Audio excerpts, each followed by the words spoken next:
Welcome to the Holistic Kid Show. My name is Zane. My name's Imad. And my name's Kaisem. We're the Holistic Kids, here to educate us kids from the inside out.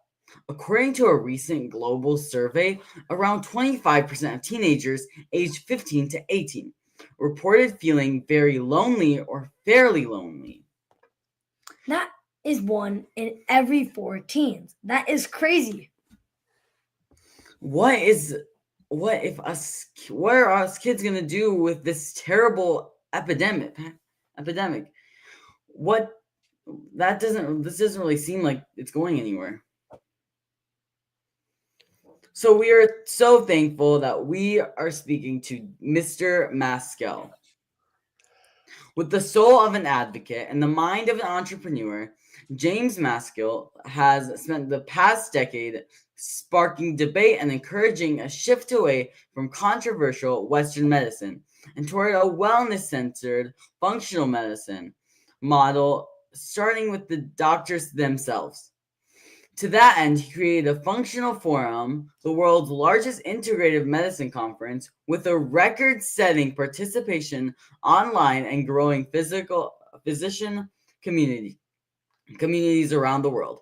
He's also the founder of the Evolution of Medicine, a community e-commerce platform which provides highly curated and customized resources, tools, products, and services, making it easier and more affordable for conventional doctors to embark on a new way of managing healthcare.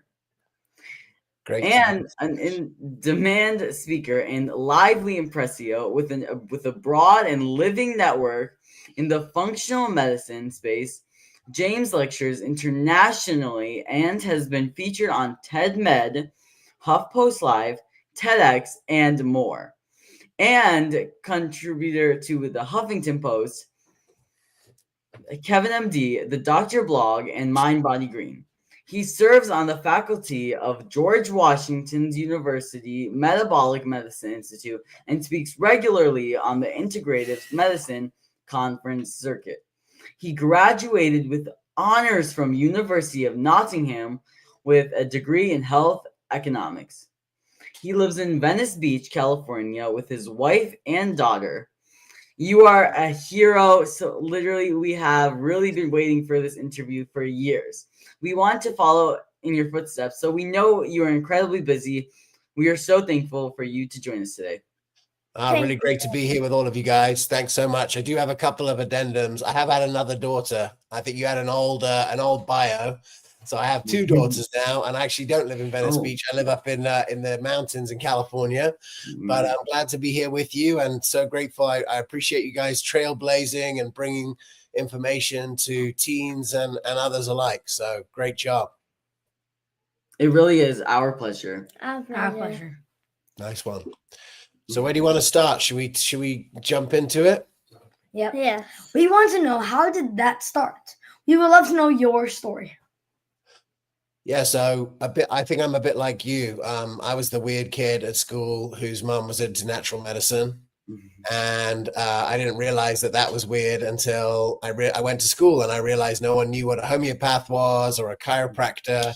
I went to school in England and, I wasn't sure why I was different. And I remember going to see the school nurse one day. I was about 9 years old and looking up at the board, and there was a little Post-it note and it said, James Maskell, please call mother before administering antibiotics.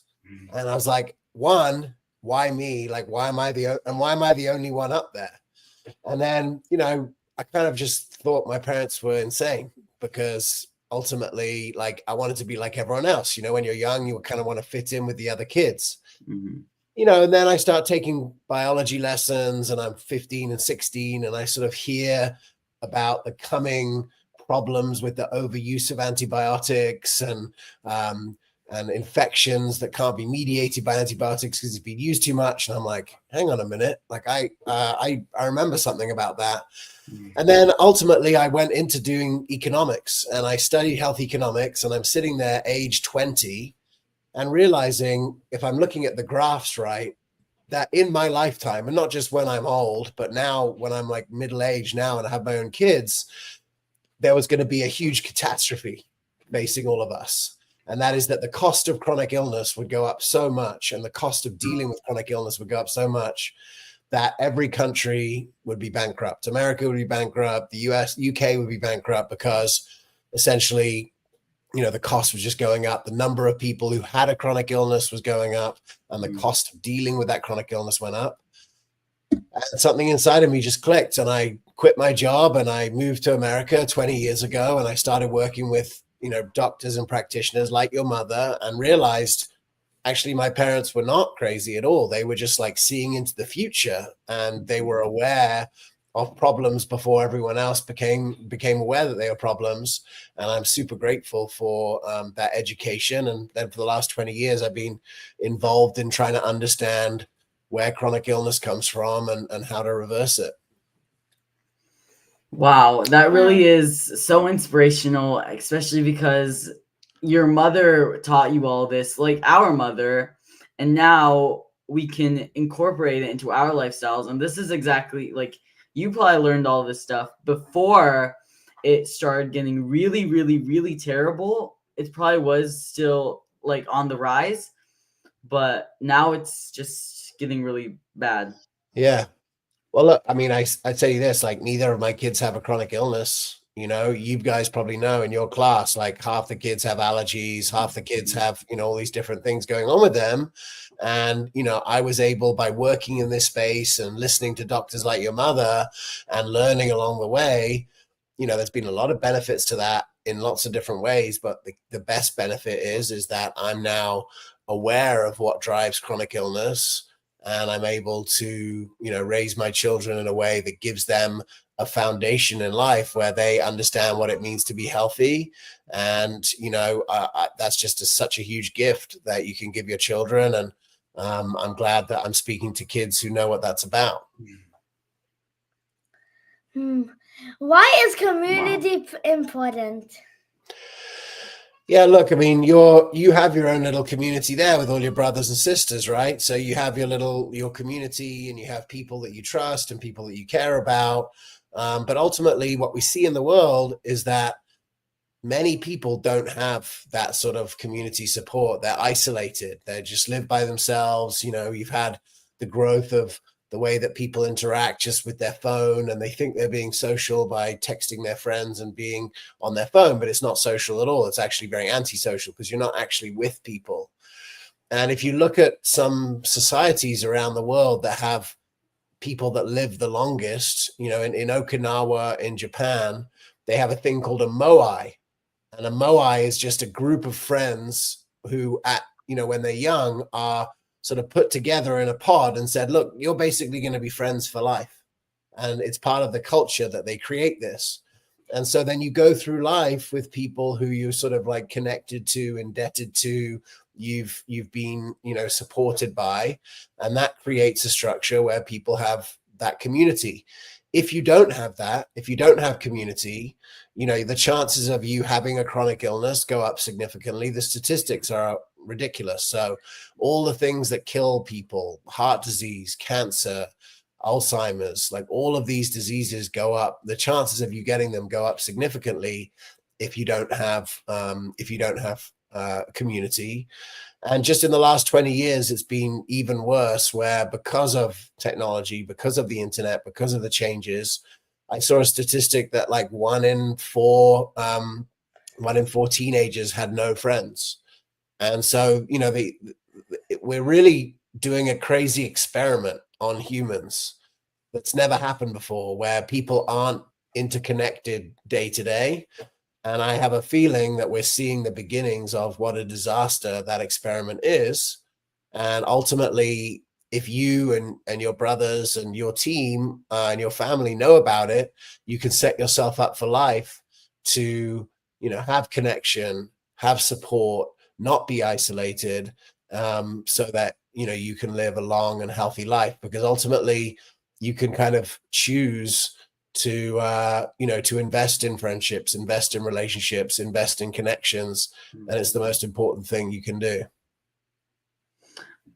Yeah, wow. I mean, I found it really cool that you sit in Okinawa, Japan, that like you stay with these group of people. I feel like a big issue in the US and plenty of other Western countries, you go to like elementary school, you make a lot of nice friends and you stay for them for a while, but then you enter middle school and there's an entirely new pack that you have to understand, and then high school. And then by the time you're done with school, everyone's going their entirely different ways through college, and you kind of separate friendships and relationships that were there for so long time. Yeah. Yeah, I mean, it's a great point. I mean, also that is what's happening, and you see in America as well, lots of people move into state for jobs and leave their hometowns and go to different cities and move across. So you have this like fracturing of society. And if you're in the business of selling things to people, then that's great because everyone has to buy their own lawnmower because, you know, God forbid you borrow the neighbor's lawnmower because not everyone needs their own lawnmower, right? But if you actually care about being together, you know, you can share resources, you can be together as a community. And if you look at like so many communities are much more self-sufficient and they, you know, care about each other and they support each other. And so, you know, we can't change American culture overnight, but what we can do is start to build our own little islands of sanity where we, you know, build our own communities and make sure that we value these relationships because they are what really matter. And look, I speak to that having done almost completely the opposite, right? I lived in South Africa growing up. I went to school in England, and now I've lived in America, and I've lived in Georgia, and I've lived in America, I've lived in New York, and I've lived in Los Angeles, and now I live in the countryside in California, and I've lived here finally because this is where my wife's family's from, and we have our own children. And so I've moved from community to community and made friends along the way, and have had to kind of restart friendships and maintain friendships long distance. For me, it's never really been a problem to, you know, to do that, but it's not always the same for like my wife and so forth. So it's taken, you know, it's been conscious for me this last time when I moved to this area to really think about what kind of friendships that I wanted and consciously go and try and create those friendships. So talking about friendships in a community, what do you say to those kids that their community is on their devices and that's their really community?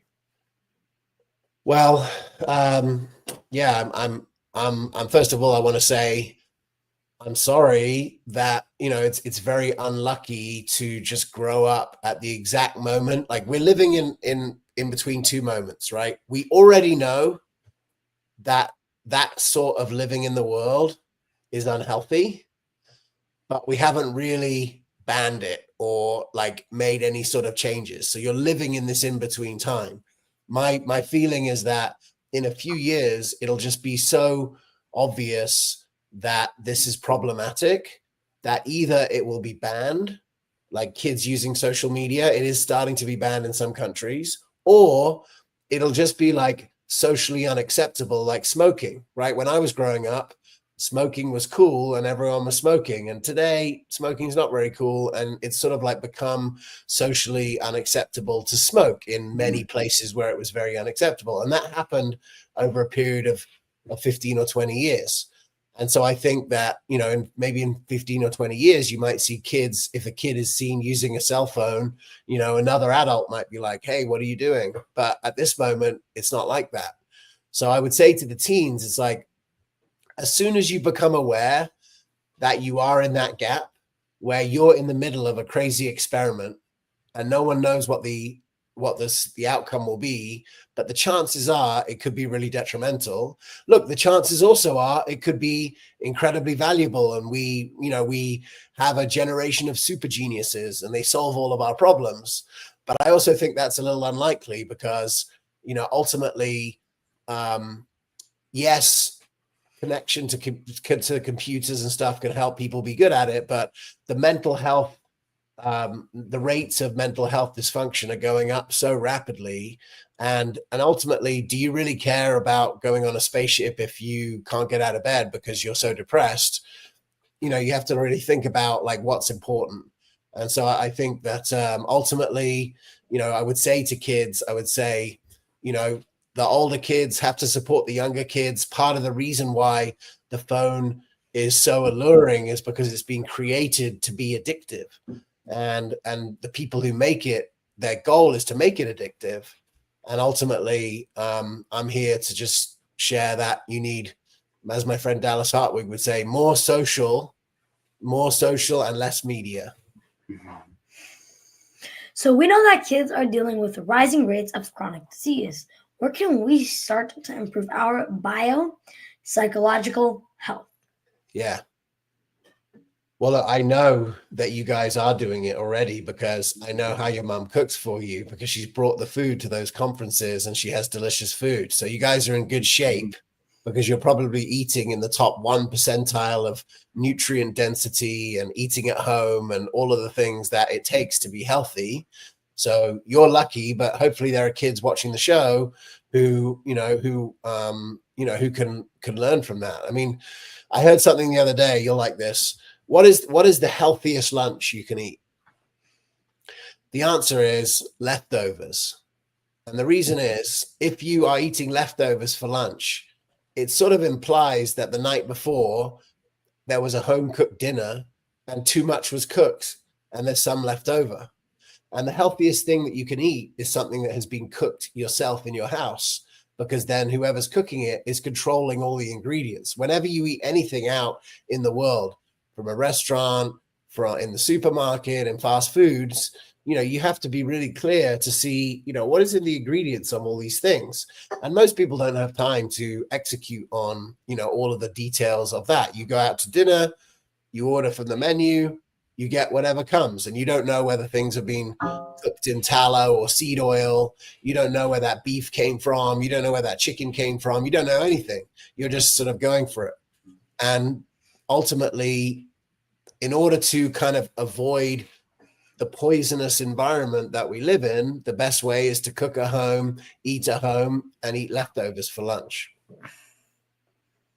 Wow. Because a lot of people, when you would think what's the most healthiest meal, or yeah, you wouldn't really think leftovers, but yeah, leftovers would be pretty healthy if depends on, I mean, I guess depends on the leftovers. Well, it just, the idea of leftovers has a lot of other implications, right? That you're eating in family, you're cooking at home, you're eating together. Like there's all of those sort of assumptions. I mean, your leftovers because you ordered 6 McDonald's and you only ate 5 of them. That's not what I'm talking about. Yeah. How does loneliness affect our health? It's very interesting. So it affects it at the cellular level. You know, I was sitting in a conference 10 years ago and I heard a doctor from UCLA speaking about a topic called human social genomics. And it was basically showing they'd studied at the genetic and the cellular level what happens to cellular processes through different types of social stress. Social stress, the number one being loneliness. And yeah, look, at a very profound level, you are seeing changes in your biology through loneliness. And those changes in your biology lead to inflammation, lead to oxidative stress, and essentially ultimately what loneliness leads to is chronic disease. And, you know, that is the best way to get a chronic disease, and it has more of an impact than smoking, than the food that you eat, drinking alcohol. And, you know, there's so much money and effort and time put into trying to help people avoid alcohol and smoking and bad food as sources of chronic disease. But social stress from loneliness is a bigger driver of disease than any of those things that I mentioned, and no one really talks about it. And that's why I wrote the book, The Community Cure, and I've been trying to find ways to build community structures ever since. Wow. And I just want to make a point, like in especially America and maybe Canada specifically, that these countries are really divided when it comes by neighbor to neighbor. If we went to areas in the Middle East a lot, and in Pakistan, we have seen people are everywhere. They're like walking from street to street. You can see basically them everywhere on top of rooftops, just enjoying their day, playing around. In America, especially walking through the suburbs, there's a lot less people walking from place to place, and you see less people, more cars. Less people are playing outside or walking around or talking to each other. They're kind of just in their car, getting from place to place and then coming home. And also, a lot of times, they don't even need to leave their house. They have like Uber Eats comes and they just they just come to the house. So I just want to make that point. Yeah, that we're kind of really divided. Look, one of the things that you start to realize is that many of the things that you just think are parts of the culture are actually marketing, right? And you just don't know it. So, I'll give you a few examples. So like, why do we use tissue paper when we go to the bathroom? Why do we use toilet paper, right? If you do a poop and you get it on your hand, do you wipe it with a piece of paper or do you wash your hands? You wash your hands, obviously. So why do we use paper to wipe in the bathroom? It's because in the 1890s, the Scott Company ran a marketing campaign and convinced people that it was better to use paper than washing. Why does a person give a diamond ring to their wife when they want to marry them? Is that just the way that it's always been? No, it's a commercial from like the 1930s where the De Beers Diamonds wants to increase sales of diamonds. Okay, why does everyone live in suburbs where there's no social connection and no one walks?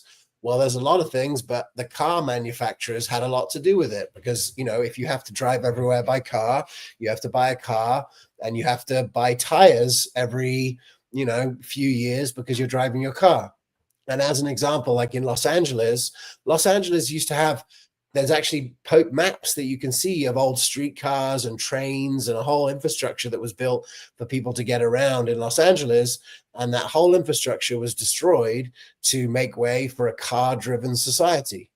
And so now, like, you're a few boys, when I was in Spain last summer with staying with friends who moved to an island there, at 9 o'clock on a Friday night, everyone's out in the town center. The adults are hanging out and sitting around. The kids are all playing in the playground, and it's an extremely social situation. And here in America at 9 o'clock on a Friday, everyone's in their own house watching TV. And so you could just see the difference in the dynamic there. And so, ultimately, as I said, we can't solve this problem. This is a huge social problem. And, it's not really solvable in the way that many problems are solvable because it changes everything. But, you can, what I'm really excited for you boys is there's already the beginning of a society change where people are looking to do things that are social. So there's a huge rise in what I call social wellness, where people are looking to do healthy things together, right? So there's a huge growth in run clubs where people run together. This Moai thing that I said earlier, they have this thing called a walking Moai where groups of adults get together and walk, once a week together. And when you're walking, you're not just walking, you're talking to the other people that are there. So it's sort of like a 2-for-1 instead of in terms of value. You're creating social connection, you're connecting with other people, but you're also getting exercise. And so, I would just say that there's a huge market for those kind of things because ultimately people are so isolated and they're realizing they're so isolated. And so maybe by the time that you guys go out into the world when you're 18, 19, 20, 21, 22, you will see that many of these things that are new and nascent right now will be just normal in society, and we will have, sort of bounced back from this hyper loneliness structure that we have right now. That's really sad and unfortunate. So why is playing important for kids? Playing? Yeah, playing. Playing is extremely healthy for so many reasons. There's the physical nature of play, where you're moving and you're building your like gross motor skills and fine motor skills depending on what you're playing. There's the interaction that you're having with the other kids when you're playing. I'm very fortunate in that I've got both of my daughters go to this school that has no technology and is all outside, and there's plenty of time for play. And, they have hours of unstructured play every day so that they're able to play with each other and to have time to build those kind of skills. And I am very grateful to have had that opportunity. So it's good for your mind. It's good for your body. It's good for your friendships. It's good for your heart. And it's just a very healthy thing to do. I think that if adults played in the way that kids play, they'd be a lot healthier too. I think adults need to play as well. And a lot of the opportunities to play, or the social acceptance of adult play, has reduced. I personally, in my world, find time for that because I know how important it is. Not taking yourself too seriously, dancing, laughing, and having kids is a great opportunity to be in that as well. Wow. And I love that your daughters get to go to a school where there's so much play, because especially when in my me and Ahmad's middle school, half of it is basically like Chromebooks. Like everything is on technology. Mm-hmm. We use like 75% of our battery every single day. Yeah, they don't really let us go outside. All you really do is just sit in a chair and work on your computer. And it's really sad because in maybe elementary school, you play a lot. And then in middle school, they shut you down in classrooms and they give you a screen to just look at the entire day. So that's also like an issue that they put onto us. Yeah, look, I understand. And ultimately, you have the opportunity to think about how you want to execute differently. I mean, you've grown up in a really incredible environment with regard to like food and obviously having family and deep roots in that end. So you have a lot of fortune. And I think that kids like yourself, I mean, what you're doing by hosting this show and what you're doing by kids empowering kids, you're a leader. All three of you are leading, and your generation needs you because this is a disaster waiting to happen. And I think that all of you guys, can take leadership to build new and interesting communities. Hey, I'm in both now. Well, I see a question here while we're getting the tech back on.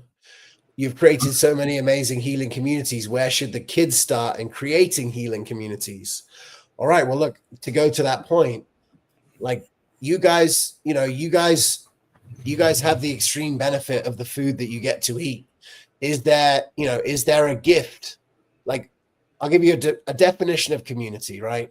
And this is my friend Charles Eisenstein came up with this. He says a community is a group of people that have the same gifts, that are connected by the same stories and give each other gifts. And so, you can find like-minded kids who are, who you have the same sort of story of. And then it's about gifts. How do you connect yourself to someone? When you give someone a gift and they don't give you any, if you give someone something and they give you money in return, there's no more relationship. You have what you want, they have what they want, and you don't need to be connected anymore. Whereas if I give you a gift and I don't expect any return, we are now in relationship, because even though you don't owe me anything, we are now connected. And that is how friendships and connections happen. So I would say, if you feel called to and you feel called into leadership, you could find ways to give the gift of what you've been given by your family to other kids, and don't expect anything back in return. You're not selling them anything. You're just offering a great gift. And your mother is an amazing example of that. We show up at the conference, and by the way, the conference has food. The conference is, has all kinds of snacks and lunch and whatever. And here comes your mom with all of her food that she has created at home, for you, the leftovers, not the leftovers, but you know what I mean? It's the stuff that she's bringing for us. And she's giving me that food. And Jeff Bland is also eating that food. And we're experiencing that food. And we're not paying your mother for that food, but we're feeling a sense of connection, and not indebtedness, but connection and joy and shared purpose and vision and meaning, with your mother, because of the gift that she gave me. And I still feel that. It's one of the reasons why I'm here. She told me about the show, and I'm like 1,000% I'm in, because ultimately we've experienced this. So think about a gift that you could give to some of the kids and start there. And maybe that turns into a healing community, maybe not. But ultimately, it's just giving a gift and connecting to people that you love. Wow. This was so amazing. So what is one thing kids can do today to improve our overall health and connections? I would say take the chance to make a new friend. A friend that you meet today could be a friend for the rest of your life and could help you all the way through your life. And I know that sometimes it's tricky to go and put yourself out there and say hello to someone that you've never said hello to, or start a conversation or something. But, you can only see the way that your life is developed going backwards. You can't see it going forward. So in 20 years, you can see, hey, that one person that I decided to say hi to in class, and we stayed friends the whole time, and they introduced me to this person, whatever. You can see all of that in backwards, but you can't see it forwards. And so I think that if you could, make an effort to make one new friend every month, ultimately you have 12 new friends in a year, and some of those will continue and some of them won't, but you're giving yourself a chance to build a social network that can help you throughout your whole life. Wow. You are so motivational, so inspirational. I know you are incredibly busy. So for everyone who wants to maybe watch you or listen to you on any other platform, where can we learn more about you and your amazing work? Yeah, jamesmaskell.com. I've got a list of the different projects that I'm working on there. Really involved right now in cognitive decline and Alzheimer's. My father has had it. It's really inspired me to want to truly understand that area. I think there's so much that we need to do. There's so much chronic illness. There's so much suffering in the world. And, I would also say to you guys is that, like, in the same story with my mother, like I was given a view into a different world because my mother thought differently than other mothers. And at the time, I didn't appreciate it. But when I was older, I realized that she was right. And it was a huge gift that she gave me, a gift for myself, for my health, for my understanding of the world or otherwise. And so I just encourage you guys to live into that gift, enjoy that gift, because it is extremely valuable, and you don't know how lucky you are. Wow. I'm going to say it again. This podcast was amazing. So thank you so much for joining us today. And now let's recap Mr. James' key points. The rate of mental health dysfunction are going up rapidly. Community is a group of people that have been connected with the same stories and give each other gifts.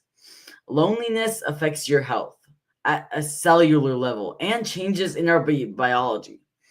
Loneliness leads to chronic disease. It has more of an impact than smoking.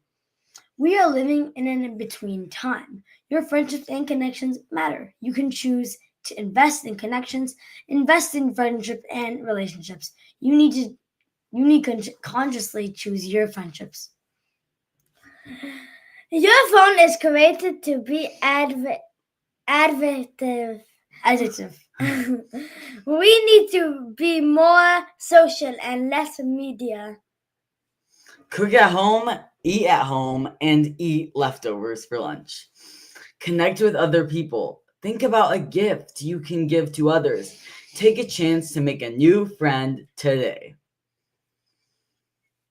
And thank you, everyone, for tuning in. Until next time, I'm Zansari. I'm Maz and I'm Kasim. Follow my family and I on social media, Holistic Mom D, and look out for my mom's book that came out a while ago, Adam's Healing Adventures, Fake Food versus Real Food, Food Label Detectives. And stay tuned for our book, The Teen Health Revolution, releasing 2025. Kids need to learn from other kids. Please download our podcast on iTunes and leave reviews so other kids and families can benefit. We need to create a healthy future for all of us and the planet. Join us next week for another episode of the Holistic Kid Show, where kids are empowering kids. Thank you, everyone.